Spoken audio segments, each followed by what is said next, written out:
Assalamualaikum warahmatullahi wabarakatuh. Salam. Alhamdulillahirabbil alamin wassalatu wassalamu ala asyrofil anbiya mursalin wa ala alihi washabihi ajmain. Amma ba'du. Alhamdulillah puji dan syukur kita panjatkan kepada Allah SWT yang telah memberikan iman Islam, kesehatan ya. Salat dan salam juga kita panjatkan pada junjungan kita baginda Muhammad SAW, para sahabat dan kaum muslimin. Sahabat lentera dakwah yang dirahmati Allah SWT, kembali sore hari ini kita bertemu dalam acara bedah buletin kafah. Tema minggu ini yaitu khamar haram dan induk kejahatan. Seperti biasa, narasumber kita sore hari ini yaitu Ustadz Anwar Iman, beliau sudah hadir. Assalamualaikum warahmatullahi wabarakatuh, Ustaz. Waalaikumsalam warahmatullahi wabarakatuh. Sehat, Ustaz ya? Alhamdulillah. Sehat walafiat. Ya, sahabat lentera dakwah, sore ini juga Kota Bogor dirundung hujan ya. Kira-kira 10 menit yang lalu mendung. Jadi mohon maaf bila ada terdengar suara gluduk. Ya, baik. Buletin kafah pada Jumat ini Ustaz mengangkat topik khamar haram dan induk kejahatan. Nah, kira-kira itu apa latar belakang diangkatnya topik tersebut Ustaz? Assalamualaikum warahmatullahi wabarakatuh. Waalaikumsalam. Alhamdulillahirabbil alamin wassalatu wassalamu ala Rasulillah wa ala alihi washabbihi wa mawalah la haula wala quwata illa billah. Rabbi israh li sadri wa yassir li amri wa hlul 'uqdatam min lisani yafqahu qawli, amma ba'd.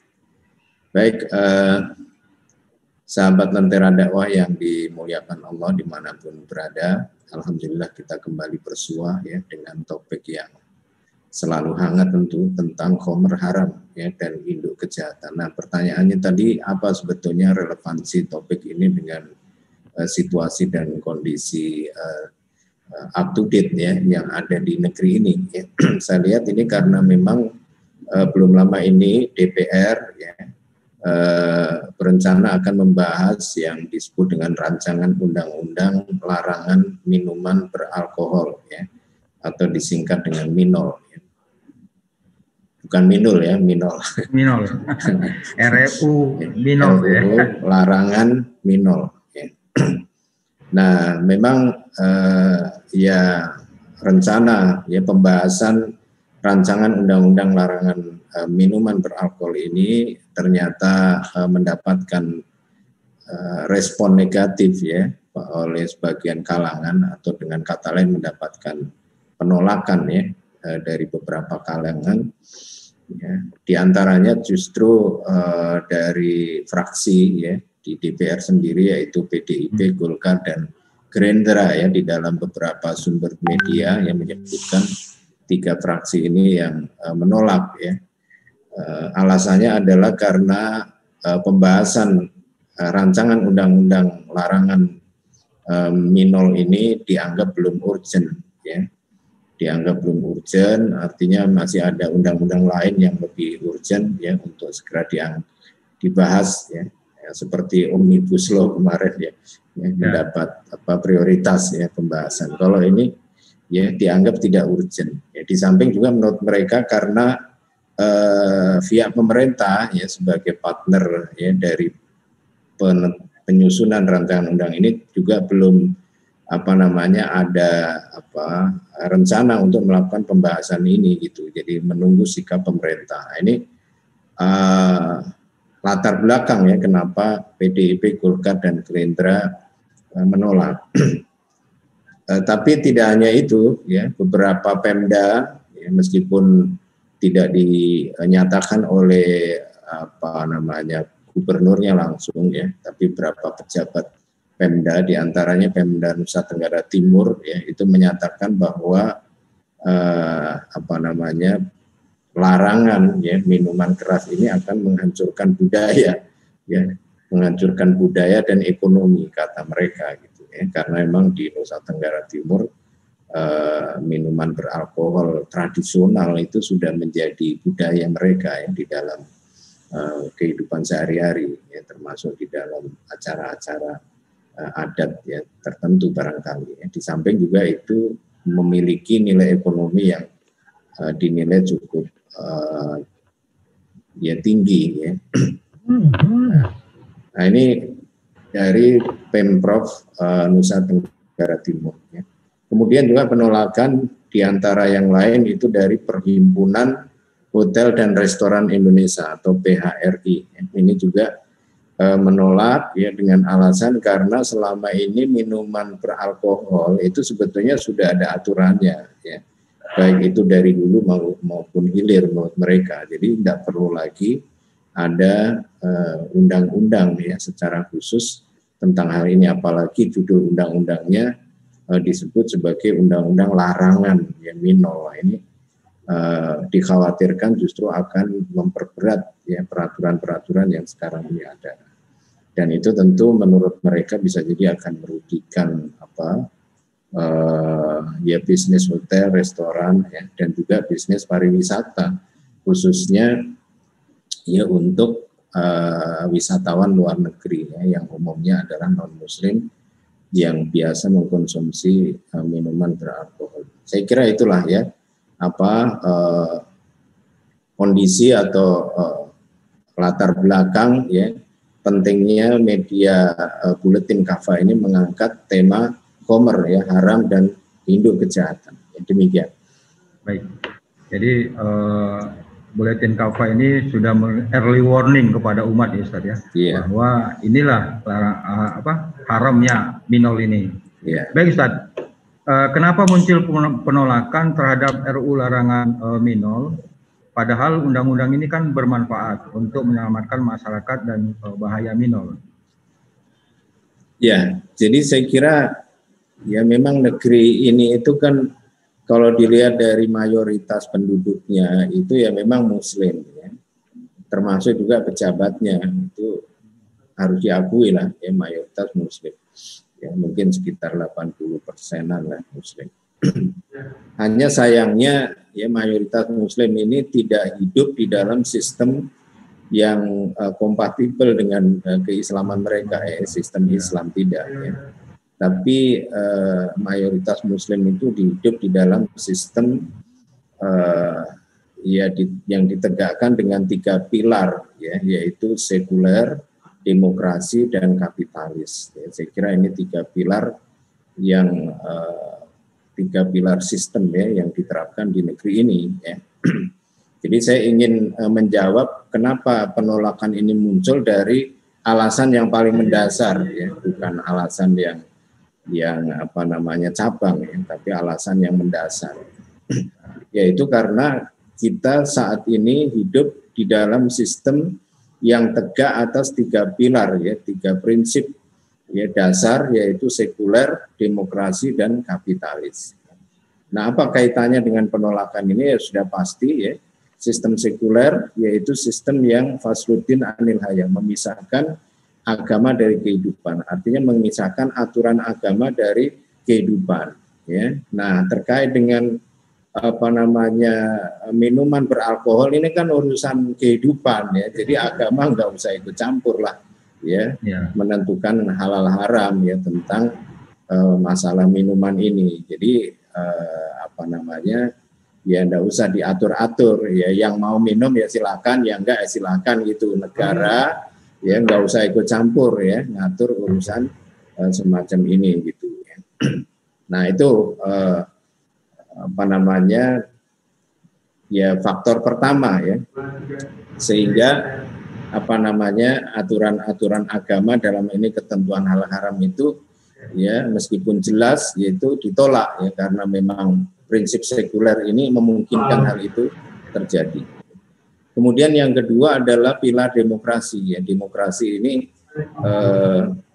prinsip diantara yang dijaga ya, yaitu tentang huriyah, kebebasan, termasuk juga kebebasan berperilaku ya, juga dalam hal ini ya mengkonsumsi minuman khamr ini ya. Jadi ya nggak usah dilarang karena ya istilahnya hobi atau suka ya dengan minuman khamr ini termasuk hak individu ya yang harus dijamin kebebasannya. Ya. Nah inilah ya, kenapa penolakan itu muncul, karena memang ada pilar demokrasi yang menjamin kebebasan orang untuk konsumsi meskipun itu barang yang haram. Ya. Nah yang ketiga adalah pilar kapitalis, ya, di mana kapitalis ini ya prinsipnya materialisme, artinya ya apapun yang menguntungkan, ya selama ada permintaan pasar, ya, terhadap sesuatu tanpa peduli itu halal atau haram, selama ada permintaan, ya maka barang atau jasa itu berarti memiliki nilai ekonomi, ya. Jadi tidak boleh dicegah orang untuk bisa mengambil manfaat ekonomi, ya, sebagai dampak dari atau jawaban dari adanya permintaan pasar. Ya, karena itu di dalam sistem kapitalis, ya, jual beli minuman khamr ataupun yang lainnya, termasuk juga jasa haram, ya, seperti prostitusi misalnya, itu termasuk barang dan jasa yang memiliki nilai ekonomi, ya. Sehingga ya kalau ini dilarang berarti ini menghambat pertumbuhan ekonomi, baik ekonomi negara maupun ekonomi individu tertentu, ya. Nah, begitu. Jadi wajarlah, ya. Jadi kalau tadi kenapa muncul penolakan, ya penyebab mendasarnya adalah ya karena sekarang umat Islam yang mayoritas ini hidup di dalam sistem yang tegak atas 3 pilar, sekulerisme, demokrasi, kapitalis, yang memang menjadikan agama atau aturan agama itu tersingkirkan, ya. Dan nilai yang digunakan untuk menentukan halal dan haram itu bukan Al-Quran dan As-Sunnah, ya, tapi manfaat, ya, duniawiyah, ya, atau maslahat duniawiyah, ya. Jadi saya kira itu penyebab mendasarnya, ya. Demikian. Jadi ya, terima kasih Ustaz. Jadi 3 pilar inilah yang mendasari penolakan terhadap RUU Minol tadi, ya, larangan Minol tadi. Ya, jadi sahabat Lentera Dakwah, jadi karena kita hidup dalam aturan sekuler, demokrasi dan kapitalis, maka segala sesuatu bisa diambil manfaatnya, bukan tolak ukurnya adalah halal haram, tapi manfaatnya, manfaat ekonomisnya, Ustaz, ya, itu yang diambil. Sehingga ketika ada manfaat ekonomisnya, maka tidak ada hak untuk penolakannya. Yeah. Nah, ya, jadi saya ingin meng-highlight di sini memberikan satu penekanan, ya, atau garis bawah di sini. Jadi selama kita hidup dalam sistem yang menegakkan 3 pilar ini, jangan harap, ya, masalah minol, ya, ini akan bisa diselesaikan gitu, atau dampak buruk minol, ya, dan eksistensi minol ini akan hilang, ya, jangan harap, ya, itu nanti, ya, menjadi mimpi yang, ya, harapan yang sekedar mimpi gitu, ya. Gitu. Nah ini penting ini, ya. Mungkin bukan hanya minol ini, Ustadz. Iya. Keseluruhan kemaksiatan mungkin jangan berharap dapat dihalangi, kan? Iya. Gitu ya kira-kira, ya. Karena kita sedang bahas minol aja. Ya. Baik Ustadz. Nah ini kan bahasa di agama kita itu adalah khamar, ya. Sementara bahasa di masyarakat umum adalah minol atau minuman beralkohol tadi gitu. Apa beda ini, khamar dengan minol? Lalu kenapa ini diharamkan gitu, Ustaz? Ya, sebetulnya khamar itu setali 3 uang dengan minol, ya, atau sama saja, ya. Kenapa demikian? Ya, jadi di dalam Kamus Al-Muhit disebutkan yang disebut dengan khamar itu adalah sesuatu yang memabukkan, ya, dan diproduksi dari perasan anggur, ya, atau dari yang lainnya atau selainnya. Ya, meskipun dalam kamus lain disebutkan sesuatu yang memabukkan, ya, yang dihasilkan dari perasan anggur saja, ya. Tapi faktanya sebetulnya yang zat yang memabukkan itu tidak hanya dihasilkan dari perasan anggur, ya, perasan yang lain juga bisa menghasilkan zat yang bisa memabukkan, ya. Jadi saya kira apa yang disebutkan di dalam Kamus Al-Muhit ini lebih tepat, ya. Yaitu segala sesuatu atau sesuatu yang memabukkan yang dihasilkan dari perasan anggur atau yang lainnya. Yang lainnya itu kan kalau dalam kehidupan kita sehari-hari, ya, misalnya singkong itu, ya, singkong dikasih ragi ya, fermentasi ya, itu kalau prosesnya itu kelamaan ya, maka dia akan menghasilkan cairan ya, cairan yang mengandung alkohol itu ya. Nah itu kalau diperas, dipisahkan cairannya ya, nah itu nanti akan menghasilkan homer ini. Atau misalnya beras ketan itu ya, jadi beras ketan itu juga bisa menghasilkan ini. Nah, kalau diteliti atau dikaji di laboratorium, zat yang dihasilkan dari proses fermentasi anggur ataupun yang lainnya tadi yang kemudian diperas ya dan berdampak pada memabukkan itu ya, itu ternyata kandungannya itu adalah alkohol sebetulnya ya, atau dalam bahasa ilmu kimianya itu etil alkohol atau etanol ya, dengan rumus H2O5OH ya. Dulu kita belajar kimia di SMA ya, saya kira masih ingat lah ya. Saya termasuk yang suka ya pelajaran kimia. Udah lama sekali Ustaz. Nah, iya.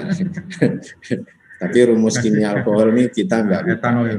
H2O5OH ya, etanol. Nah, ini sebetulnya turunan kedua ya. Turunan pertama kan metanol ya. HO3 ya.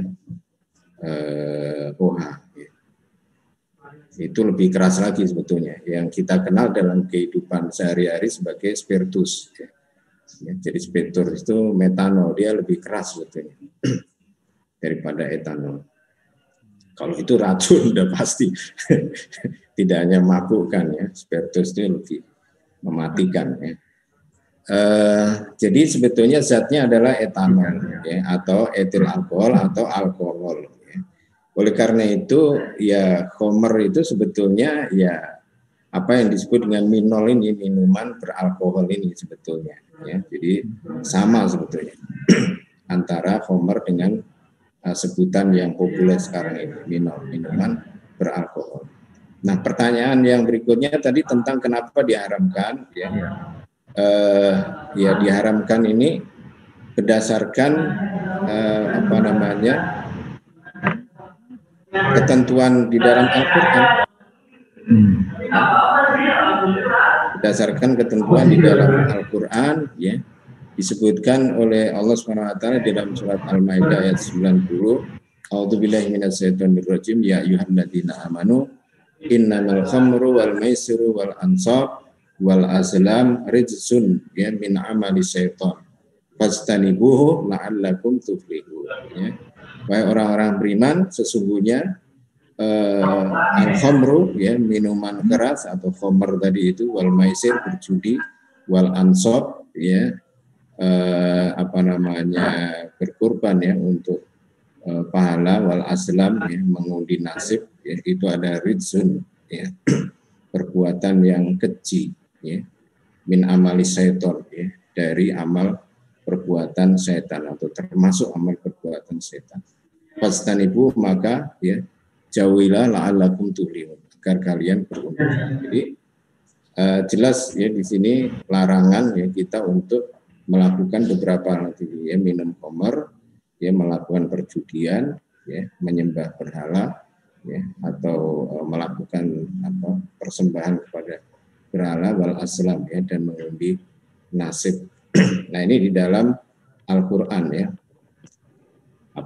ketetapan keharamannya ya. Kemudian di dalam As-Sunnah ya, Nabi SAW bersabda kullu muskirin khamrun ya, setiap yang memabukkan itu adalah khamr. Wa kullu muskirin haramun, dan setiap yang memabukkan adalah haram ya. Wa man syaribal khamra fid dunya famata wa huwa mutminuha ya, lam yatub lam yatub ya, lam yasrabha ya fil akhir.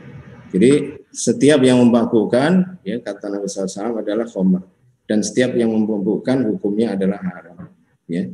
Siapa saja minum khamr di dunia lalu dia mati ya, sedangkan dia masih meminumnya ya dan belum bertobat ya, lam yatub ya, belum bertobat, walam yasrabha ya, maka dia tidak akan meminumnya ya fil akhirah, ya, di akhirat. Ya. Di akhirat. Maksudnya tidak meminumnya di akhirat di sini ya berarti dia tidak masuk surga sebetulnya ya. Jadi sanksinya cuma nggak minum di akhirat saja kan. Misalnya di dunia minum gitu ya. Enggak apa-apa lah ya daripada di akhirat nggak minum, lebih baik di dunia minum. Tidak, maksudnya lam yusrob ya. Hafil akhirat ini tidak minum di surga. Kenapa disebutkan tidak minum di surga? Ya, karena orang-orang beriman ya, yang ketika dia di dunia ini diharamkan minum khamar ya, nanti kalau dia masuk surga dia boleh minum khamar gitu ya. Jadi di surga itu halal khamar ya. Jadi kalau orang Islam itu pengen minum khamar ya masuk surga dulu gitu. Nah, nanti di surga bebas kita minum khamar ya. Ya insya Allah sih tidak mabuk kalau di surga. Ya khamrnya tidak memabukkan ya. Nah justru orang yang tidak masuk ke surga dia nggak bisa minum khamr lagi ya.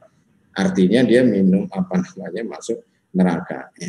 Nah ini adalah menunjukkan celaan ya sekaligus ancaman ya terhadap orang yang meminum khamr. Berarti larangan ya meminum khamr itu hukumnya adalah tegas ya, dalam hal ini haram ya. Nah mungkin ada yang menanya gimana kalau minum tapi nggak mabuk ya, berarti boleh dong ya. Maka ya, perlu dijelaskan di sini bahwa haramnya khamr itu ya ilatnya bukan memabukkan. Jadi memabukkan itu bukan ilat ya dari keharaman khamr ya. Apa itu ilat? Ilat itu adalah sesuatu yang membangkitkan ya munculnya hukum atau membangkitkan adanya hukum. Jadi kalau ilat itu ada, hukum itu berlaku, itu maksudnya ilat itu ya. Jadi ketika orang kalau itu dijadikan ilat ya memabukkan tadi, berarti ketika orang itu tidak mabuk, ilatnya menjadi tidak ada ya kan. Kalau ilatnya tidak ada, berarti hukum haramnya jadi tidak ada, ya berarti menjadi mubah atau boleh. Ya. Nah, makanya saya katakan dalam kesempatan ini bahwa memabukkan itu bukan ilat hukum ya dari keharaman khamr. Ya, hal ini didasarkan pada sabda Nabi SAW, ya hurimatil khamru li'ainiha. Jadi khamr itu diharamkan karena zatnya ya, jadi bukan karena memabukkannya ya, tapi karena zatnya itu sendiri. Jadi baik itu yang minum itu menjadi mabuk atau tidak, tetap saja dia hukumnya haram ya, tetap saja dia berdosa ya. Karena itu baik itu kadarnya rendah ya atau kadarnya tinggi ya sampai ke ya di atas 50% ya, atau rendah misalnya hanya 0, atau 1%, tetap saja dia haram ya, karena li'aini, karena zatnya itu ya. Makanya Nabi SAW di dalam hadis riwayat Imam Ahmad dia menyatakan kullu muskirin haramun ya, ma askara katsiruhu ya wa qaliluhu haramun ya. Jadi setiap yang memabukkan adalah haram ya. Apa saja yang banyaknya ya, ma askara katsirun ya wa qalilun haram. Ya, apa saja yang banyaknya membuat mabuk ya, maka sedikitnya pun juga menjadi haram. Ya, jadi inilah kenapa khamr itu diharamkan, karena memang zatnya itu ya ditetapkan oleh Al-Qur'an dan As-Sunnah sebagai zat yang haram ya untuk dikonsumsi. Ya, demikian saya kira. Baik, terima kasih Ustaz. Baik, jadi khamar atau minol ini haramnya itu karena zatnya, bukan karena ilat ya. Ya, bukan karena memabukkannya. Ya. Begitu sahabat yang terhadap Allah. Jadi tidak ada perbedaan khilafiyah di antara ulama, sudah jelas hukumnya dari Al-Quran dan Sunnah menyatakan bahwa zatnya itu ya itu menyebabkan dia haram. Baik Ustaz, baik Ustaz. Lalu aktivitas apa saja yang berkaitan dengan minol ini? Karena kan minol ini bukan dengan adanya sendiri, tentu ada diadakan, ada yang memproduksi, ada yang memperdagangkan. Nah, pertanyaannya adalah aktivitas apa saja yang berkaitan dengan minol ini dapat dikategorikan haram. Ya, memang menarik ya. Jadi khusus minuman keras ini dijelaskan oleh nas-nas ya, as-sunnah khususnya, banyak pihak ya yang istilahnya terbawa ya kepada keharaman dari zat khamr ini ya. Nah, itu didasarkan pada sebuah ya hadis Nabi SAW ya, riwayat Imam Tirmidzi, beliau bersabda, la'ana Rasulullah SAW fil khamri asarotan ya. Jadi Nabi SAW melaknat ya tentang khamr ini asarotan ya, 3 pihak 10 ya, asarot ya, 10 pihak atau 10 golongan ya. Siapa saja itu asiroha ya, yaitu orang yang memerasnya. Jadi karena ini ada perlakuan pemerasan ya, bukan pemerasan harta bukan ya. Jadi bahan baku yang sudah difermentasi itu ya, itu setelah beberapa hari ya diperas ya, sehingga terpisah antara cairannya dengan benda padatnya itu ya. Nah, jadi dia memang melalui proses pemerasan itu. Jadi ada petugas atau orang yang melakukan pemerasan ini ya. Memeras. Nah, yang memeras ya, ini adalah termasuk terkena keharaman. Ya, wa mu'tasiroha ya, yang minta diperaskan. Jadi misalnya tolong dong ya, saya diperaskan anggur atau yang lain ya, yang sudah difermentasi ini ya, supaya terpisah cairan minolnya. Nah, itu juga terkena keharaman. Wasyaribah ya, dan yang meminumnya ya. Jadi bukan hanya yang meminumnya saja ya, yang haram ya, tapi juga pihak-pihak tadi itu ya. Jadi yang meminumnya ini adalah pihak yang ketiga ya. Ya, wahamilah yang mengantarkannya ya, atau menyuguhkannya ya. Jadi kalau di hotel atau restoran ya dia bisa seperti yang membawa baginya dengan nampannya itu ya, atau bartendernya ya, yang biasa pakai adu skill itu ya, keterampilan di dalam ya, meramu dan ya, memainkan botol-botol minuman keras ya, dengan gelas-gelas yang ada ya. Itu termasuk yang mengantarkannya. Kemudian wal mahmulata ya, wa mahmulata ilaihi ya, pihak yang ke-5 ya, yang meminta diantarkan ya khamr ini ya, yang mengorder ya, tolong. Nah. Kemudian wasakiyah ya, yang menuangkannya. Jadi mungkin ada yang menuangkannya ya. Ya, ini istilahnya ini kan bisa berlaku di berbagai situasi dan kondisi ya. Maksudnya bisa di restoran atau bisa di rumah saja atau di manapun ya. Jadi ada yang menuangkan ya. Wabai'aha ya. Yang ke-7 yaitu yang menjualnya ya. Yang ke-8 wa akila samaniha ya, yang menikmati harganya atau yang memakan harganya ya. Yang ke-10 mustaria lah ya, yang membelinya ya, atau pembeli. Dan yang ke-10 al-mustarota lahu ya, yang minta dibelikan. Jadi luar biasa ya, banyak pihak yang ikut ya andil ya, mendapatkan keharaman ya dari khamr ini. Ya, ini menunjukkan betapa berbahayanya khamr itu, sehingga ya banyak pihak ini dia mendapatkan warning ya, peringatan oleh Nabi SAW supaya tidak ikut-ikutan ya, di dalam produksi khamr ini ya. Ya, termasuk juga mengambil cukai ya, atau pajak ya, dari minuman khamr ini ya, termasuk keharaman ya, terkena keharaman dari larangan khamr ini. Ya, oleh karena itu ya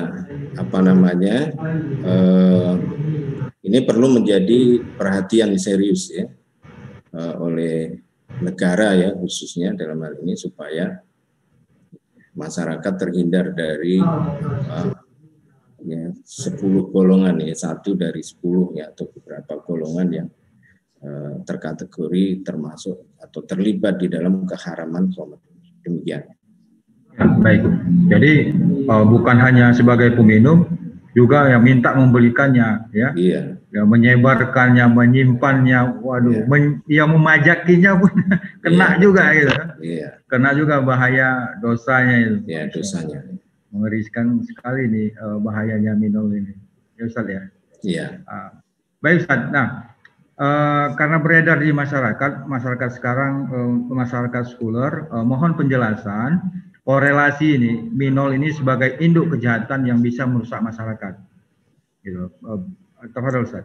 Ya, jadi Al-Quran ini juga termasuk sesuatu yang mendapat perhatian istimewa ya oleh Al-Quran maupun As-Sunnah. Minol ini ya? Ya, minol ini ya. Jadi kita perhatikan ya bahwa ada perkara-perkara haram yang lain yang istilahnya cuma disebutkan haramnya saja gitu ya. Tidak disebutkan dampaknya ya secara khusus gitu ya. Atau efek buruknya ya tidak disebutkan. Tapi untuk minol ini Allah Subhanahu wa taala menyebutkan ya efek-efeknya. Ini menunjukkan sesuatu yang istimewa ya, maksudnya zat yang memang betul-betul perlu mendapatkan perhatian ya oleh semua kalangan ya dari segi bahayanya. Nah, ini diantaranya bisa disebutkan di dalam surat Al-Maidah ayat 51, Allah berfirman, "A'udzubillahi minasyaitonirrajim, innama yuridu syaitanu ayyuqi'a bainakumul adawata wal baghdha'i fil khamri wal maisir." Ya.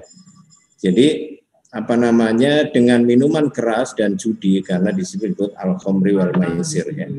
Minuman keras dan judi itu ya, atau dengan minuman keras dan judi itu ya, setan bermaksud menimbulkan permusuhan ya dan kebencian di antara kalian. Ya, jadi dari dampak dari khamr ini adalah menimbulkan permusuhan ya. Jadi yuqi'a bainakumul adawata. Jadi menciptakan ya permusuhan di antara kalian. Wal baghdha ya, dan juga kebencian ya di antara orang yang ya mabuk itu ya. Nah, kemudian juga disebutkan ya wa yasuddukum an dzikrillah ya, juga akan yasuddukum ya, menghalang-halangi kalian dari mengingat Allah ya. Mengingat Allah, jadi orang kalau mabuk ya sudah nggak ingat sama Allah ya, gitu. Wa anis sholat, dan juga dari sholat ya, kalau udah nggak ingat Allah juga ya nggak ingat sholat ya. Fala antum muntahun ya. Jadi tidakkah kalian mau berhenti? Nah, jadi ini adalah dampak-dampak yang disebutkan oleh Allah SWT ya, dari minuman keras ini. Sekali lagi ini menunjukkan betapa besar ya perhatian Allah ya terhadap bahaya minuman keras ini, sehingga dampaknya disebutkan ya, tidak sebagaimana keharaman yang lain ya, sebagian yang lain. Nah, kemudian di dalam As-Sunnah ya juga Nabi SAW menyatakan al-khamru umul fawahish ya, jelas ini. Jadi khamr itu adalah umul fawahish, induknya perbuatan keji ya, wa akbarul kabair ya, dan dosa yang paling besar ya. Man syariba waqa'a alal ya ummihi ya. Jadi siapa saja yang minum khamr ya, waqa'a ala ummi, dia bisa berzina ya, masyaallah, dengan ibunya. Wa khalatihi ya, dan juga bisa dengan saudara ibu ya. Wa amatihi, dan juga bisa dengan saudara ayahnya ya. Nah, bila ini dampak-dampak buruk yang bisa terjadi karena orang itu hilang akal ya, maka bisa jadi ya perzinahan ya dengan ibunya atau orang-orang yang mahram tadi itu bisa terjadi. Ya kalau namanya zina mau mahram bukan mahram ya sama aja.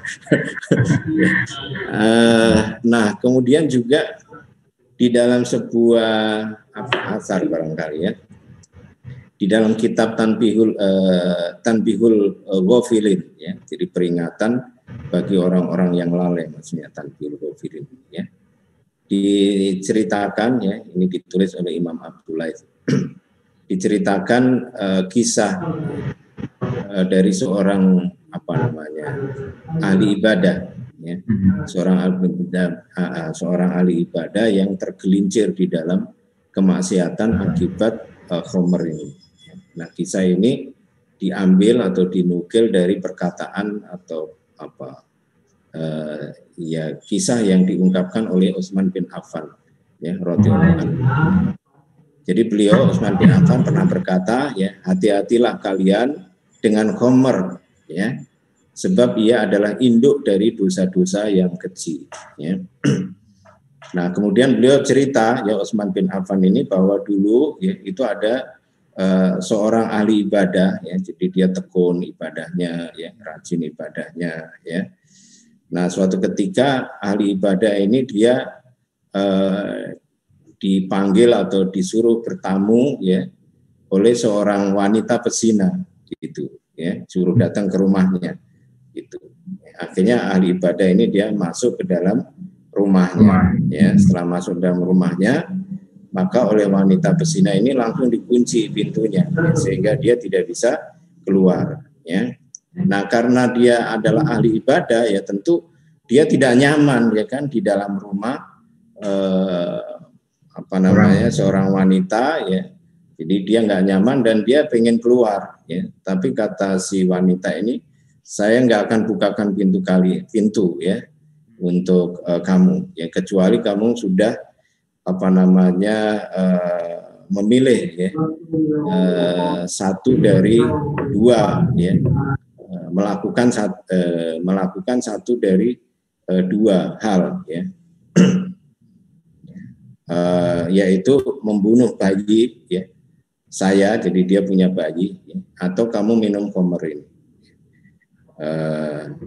kata si wanita tadi ya. Kalau kamu nggak mau ya, maka saya akan teriak ya supaya masyarakat tahu ya bahwa kamu telah berada di rumah saya ya, jadi supaya dia terkena fitnah ya kan gitu. Nah, si ahli ibadah ini kan bingung kan ya, saya harus milih yang mana ya. Akhirnya menurut ahli ibadah ini ya dia memilih risiko yang ringan ya. Kalau membunuh ya itu tentu berdampak ya terhadap pihak lain ya, maka supaya tidak berdampak pihak lain ya sudah ya, saya minum khamr saja ya. Dia tiga pilihan sebetulnya, berzina dengan wanita tadi ya pilihannya, membunuh atau minum khamr. Dia milih yang paling ringan lah menurut dia. Akhirnya minum khamr lah ya, saya milih minum khamr aja ya.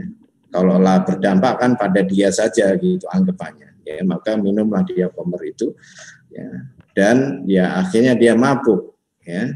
Nah, dengan mabuk itu ya akhirnya dia berzina kepada wanita tadi, tergoda ya kan ya, sudah terzina dia juga membunuh si bayi tadi. Jadi ini membuktikan bahwa dengan meminum khamr ya, itu kejahatan yang lain itu bisa dilakukan semuanya ya kan, ikuti ya, karena orang sudah nggak normal akalnya ya, maka dia bisa melakukan kejahatan apapun yang lain gitu ya. Ya tadi dia anggap dengan minum khamr itu dampaknya cuma untuk dia saja, tapi faktanya tidak, justru ya dengan itu dia melakukan yang lain. Nah, ini menunjukkan betapa luar biasanya ya efek ya, kejahatan dari minum khamr ini. Makanya tepat sekali kalau dikatakan ini sebagai induk dari kejahatan ya, yang bisa merusak masyarakat. Jadi betapa ya Islam itu mampu ya memberikan penjelasan yang clear ya terhadap bahaya-bahaya ya dari zat yang memang berbahaya bagi masyarakat. Demikian. Ya, baik Ustaz. Ya, di masyarakat sekuler ini kan belum terbayang gitu loh, karena tadi nilai yang dianut oleh masyarakat sekuler ini kan nilai manfaat yang dilihat Iya, gitu ya. Nah lalu kalau kita melihat peradaban Islam, ya kan, nah bagaimana Islam ini mencegah dan melindungi masyarakat dengan pengaruh buruk minol tersebut, dan apa sanksinya bagi peminum khamar, serta bagaimana pelaksanaannya gitu. Jadi Islam tadi kan tuntas menjelaskan bahaya-bahaya khamar. Tentu saja Islam juga memberikan solusi terhadap bahaya tersebut, Ustaz. ya, ya. Yang pertama sudah pasti ya, Islam atau di dalam masyarakat Islam ya, atau di dalam daulah Islam ya, masyarakat akan diedukasi ya tentang halal haram ya dari semua ya benda atau zat ya yang ditetapkan keharamannya dalam Islam lah ya. Nah, itu melalui apa namanya sistem pendidikan ya dari sejak kecil ya.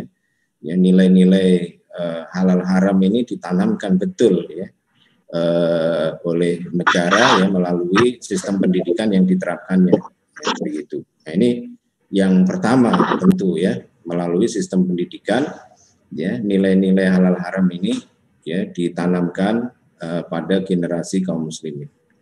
Kemudian yang kedua ya dari aspek apa namanya tatbikul ahkam ya, penerapan hukum ya. Jadi negara menetapkan bahwa khamr ini adalah haram ya dengan berbagai aspeknya tadi ya.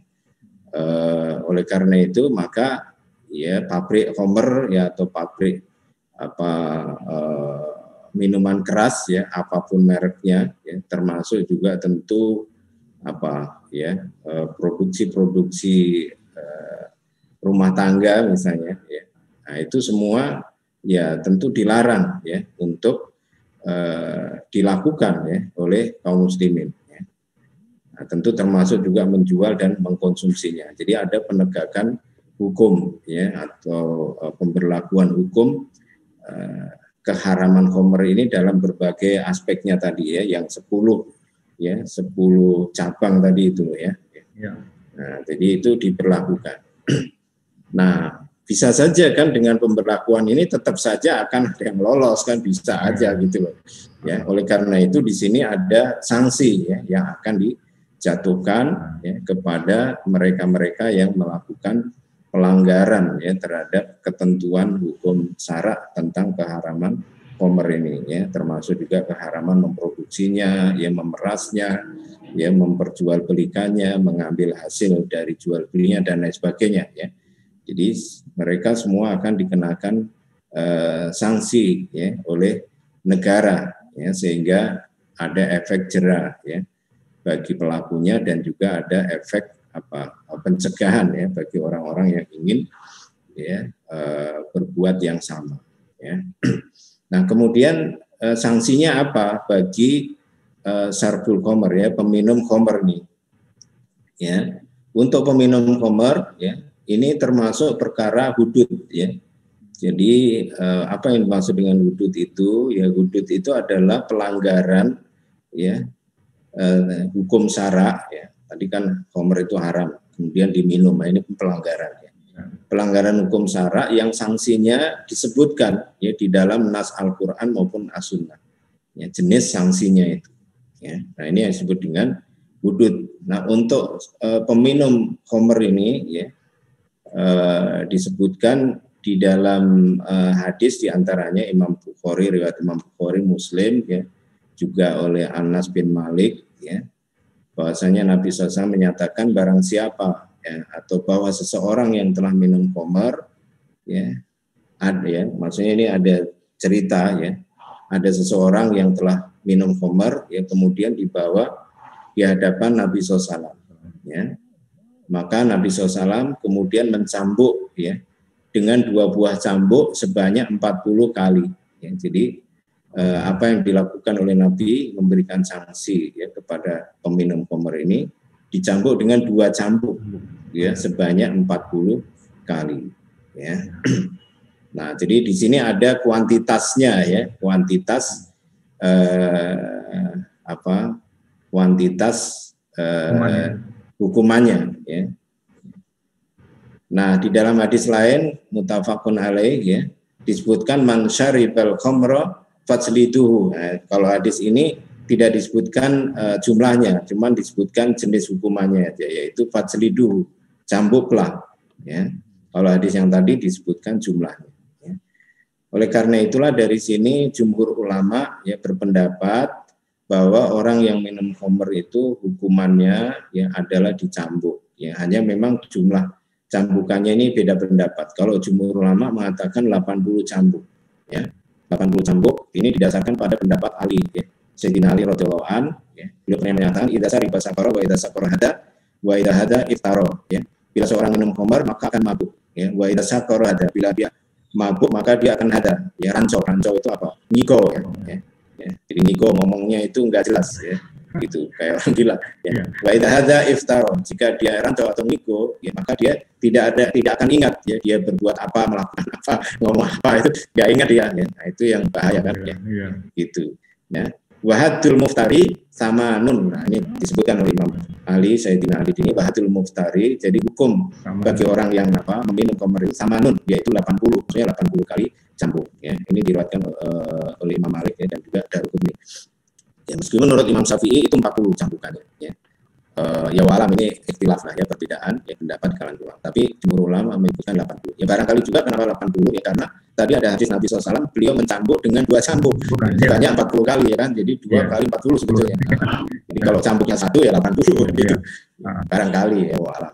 Nah, itu adalah hukumannya ya bagi orang yang meminum khamr ya. Lalu prosesnya bagaimana ya? Dia harus mulai proses pengadilan ya. Jadi ada pembuktian. Ya. Jadi nggak langsung dicambuk ya. Karena bisa jadi orang itu mabuk karena dipaksa oleh orang lain bisa. Kalau dia mabuk karena dipaksa diancam, kalau nggak mabuk saya bunuh. Misalnya begitu. Nah, itu tidak akan dikenakan sanksi dia. Gitu misalnya. Ya. Jadi harus ada proses pembuktian bahwa dia betul-betul mabuk karena kesadaran, ya. Bukan karena paksaan. Karena suka dia. Pengadilan menetapkan jenis sanksinya. Demikian. Ya baik. Jadi begitu ya, pengadilan Islam itu luar biasa sudah. Melalui pembuktian dulu ya. Jadi tidak serta-merta ditangkap langsung dicambuk, tidak. Sahabat dan dakwah yang luar biasa, masya Allah, peradaban Islam ya. Jadi kalau kita melakukan kesalahan itu harus ditelusuri sebabnya itu. Setelah sebabnya kemudian disidangkan baru jatuh hadnya, hukumnya gitu loh. Begitu ya Ustaz ya. Baik, sahabat dan dakwah, kami mengundang sahabat sekalian untuk berdiskusi masalah khamr ini. Narasumber kita pada sore hari ini Ustaz Anwar Iman, beliau menjelaskan bagaimana kerusakan yang ditimbulkan oleh minol ini atau khamr ini. Baik Ustaz, nah tadi kan pelaku peminum khamr itu sendiri, khamr itu sendiri tidak mungkin ada dengan sendirinya, pasti ada yang memproduksi, ada yang menyalurkan seperti saya sampaikan tadi. Nah, hukumnya sudah jelas bagi si pelaku peminum. Lalu bagaimana dalam Islam memutuskan terhadap si orang yang memproduksi? Kalau yang memproduksi dan juga yang lain-lain tadi ya, sejauh yang saya ketahui itu memang tidak ada ketentuan hukumannya secara khusus ya, baik dalam Al-Quran maupun As-Sunnah ya, berbeda dengan peminum tadi ya. Oleh karena itu di dalam hasanah fikih Islam ya, dalam sistem hukumat ya, sistem sanksi di dalam Islam ya, pelanggaran terhadap syariat Islam yang tidak disebutkan jenis hukumannya atau kuantitas hukumannya ya, maka itu dikategorikan ke dalam ta'zir ya. Jadi taksir itu ya tadi ya, pelanggaran terhadap hukum Islam yang tidak disebutkan jenis sanksinya. Ya. Nah, kalau nggak disebutkan jenis sanksinya bagaimana? Ya nanti istihad dari qadhi atau hakim ya. Jadi hakim yang akan beristihad untuk menentukan jenis atau kuantitas hukumannya gitu ya. Jadi misalnya katakanlah tadi ya, kalau yang minum aja hukumannya 80 cambuk ya. Berarti yang membuat ini ya kira-kira ya lebih berat atau lebih ringan lah gitu ya. Gitu. Nah itu, dia diteliti semuanya. Dia buat itu karena apa misalnya ya, atau latar belakangnya, atau dia hanya sekedar pegawai saja atau apa misalnya ya. Jadi dilihat kadar tanggung jawab ya, tanggung jawab yang harus dia pikul gitu ya. Nanti ditetapkan uang taksir. Ya. Taksir itu ya bisa lebih ringan dari peminum khamr tadi, ya. Bisa lebih berat ya dari peminum khamr tadi ya. Tergantung hasil ijtihad dari qadhi atau dari khalifah. Ya kalau khalifah itu mengadili langsung, bisa khalifah mengadili langsung. Ya, gitu ya. Demikian. Jadi luar biasa ya, dicetak ke clear-nya gitu. Ya. Nah Ustaz, kan dalam pemerintahan Islam itu dilarang hal-hal yang dapat merusak masyarakat individu maupun masyarakat, dicegah dalam Ustaz. Tetapi dalam pemerintahan Islam, dari masyarakat Islam tadi, yang hidup kan bukan hanya kaum muslimin, juga ada orang kafir. Nah orang kafir ini kan membolehkan segala cara, boleh makannya, kalau orang Batak bilang itu semua yang di laut boleh dimakan, kecuali kapal selam, kan gitu ya. Semua yang berkaki 4 boleh dimakan, kecuali kaki meja, kaki kursi, kan gitu. Tidak mengenal hal haram, iya kan gitu ya. Makan juga itu di kantor-kantor, di proyek-proyek dimakan juga. Makan juga ya. Di aspal ya, batu itu dimakan juga.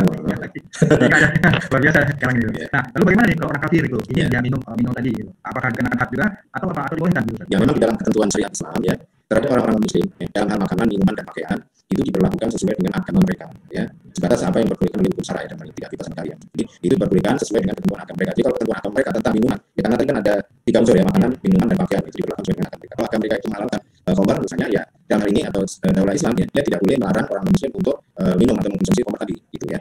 Nah, tapi tentu tidak berarti dia bebas ya minum khamar itu, tidak, ya, tetap akan diatur ya supaya efek dari minum khamar itu tidak terdapat menimbulkan dampak masyarakat. Cuman mengaturnya, ya, misalnya dia boleh mengkonsumsi di tempat-tempat tertutup, ya di rumahnya sendiri misalnya ya, atau di dalam rumah ibadahnya ya, atau ketika ada ritual ibadahnya misalnya. Ya, jadi di situ dia nggak boleh minum di restoran yang di situ bisa dihadiri oleh orang Muslim atau non-Muslim, misalnya boleh ya. Nah sekarang kan ada tren itu ya di negara Arab itu ya, untuk negara Arab seperti mana? Dubai ya, Emirates ya, itu kan seperti Eropa, di negeri dan dikira mereka itu ya, apa namanya, ya istilahnya nuansa Islam tidak, di kota-kota besarnya itu ya lebih parah daripada Eropa. Ya, jadi ada tren misalnya di sana itu mall ya, itu ada kontrak-kontrak tertentu atau ruang tertentu ya yang tersaji di situ atau tersedia di situ benda-benda atau barang-barang yang haram ya, misalnya daging babi atau khamar ada. Ya.